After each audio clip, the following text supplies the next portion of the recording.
Hi friends, എല്ലാ കൂട്ടുകാർക്കും നമ്മുടെ ചാനലിലേക്ക് സ്വാഗതം. അപ്പോൾ അതാ ചേട്ടൻ എന്താ രാവിലെ വെട്ടുകത്തിയും കൊണ്ട് പോകുന്നതെന്ന് വെച്ചാൽ തൊട്ടടുത്ത വീട്ടിലെ ചക്കയുടെ വല്യമ്മ വന്നിട്ടുണ്ട്. അപ്പോൾ വല്യമ്മയ്ക്ക് ചക്ക പുഴുക്ക് കഴിക്കണമെന്നൊരാഗ്രഹം. അപ്പോൾ ആ തൊട്ടടുത്ത വീട്ടിലെയാണ് കേട്ടോ ചക്ക ഇടാനായിട്ട് പോകുന്നത്. അപ്പോൾ അവിടെ ആരും താമസമില്ല, ബംഗാളികളാണ് ഇപ്പോൾ താമസിക്കുന്നത്. അപ്പോൾ അവർ വേറെ വീട് വെച്ചിട്ട് മാറിയിരിക്കുകയാണ്. അപ്പോൾ അവർ പറഞ്ഞിട്ടുണ്ട് നമ്മളോട് ആവശ്യത്തിന് ചക്ക ഇട്ടെടുത്തോളാൻ.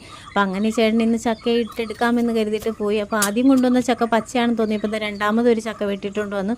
അപ്പോൾ അതിൻ്റെ കറയൊക്കെ ചേട്ടൻ ചേമ്പലുകൊണ്ട് കളയണം. അപ്പം ഞാൻ പറഞ്ഞു ഇതും പച്ചയായിരിക്കും എന്ന് പറഞ്ഞപ്പോൾ അവിടെ വെച്ച് തന്നെ വെട്ടി നോക്കുകയാണ്. പക്ഷെ പാകമായിരുന്നു കേട്ടോ, നമുക്ക് പുഴുക്കുണ്ടാക്കാൻ പറ്റിയ രീതിയിലായിട്ടുണ്ടായിരുന്നു. അപ്പോൾ ചേട്ടൻ തന്നെ കുറച്ച് വൃത്തിയാക്കിയൊക്കെ തന്നു. പിന്നെ ബാക്കി അമ്മയും കൂടെ വന്നിട്ട് ഞങ്ങളത് രണ്ടുപേരും കൂടെ എല്ലാം നല്ലതുപോലെ വൃത്തിയാക്കി എടുത്തു. നമ്മൾ കുക്കറിൽ വെച്ചിട്ട് ആവി കയറ്റാമെന്ന് വിചാരിച്ചു. അതിൻ്റെ പുറത്തുനിന്ന് തന്നെ നമ്മൾ അരപ്പൊക്കെ വെച്ച് വെളിച്ചെണ്ണയും കൂടെ ഒഴിച്ചു. പുഴുക്ക് നമ്മുടെ റെഡി ആയിട്ടുണ്ട്. ഇന്ന് തന്നെ വെച്ച മുളകിട്ട് വെച്ച കുടംപുളി മുളകിട്ട് വെച്ച മീൻകറി ആയിരുന്നു. അപ്പം നല്ല ടേസ്റ്റ് ആയിരുന്നു ചക്കപ്പുഴുക്കും മീൻകറിയുമായിട്ട്. അപ്പോൾ അത് ചേട്ടന് കൊടുത്തു. അപ്പം ഇന്നത്തെ വീഡിയോ സ്പെഷ്യൽ ഇതാണ്, ചക്കപ്പുഴുക്കും മീൻകറി. അപ്പോൾ ഇപ്പോൾ പോയിട്ട് പിന്നെ വരാം.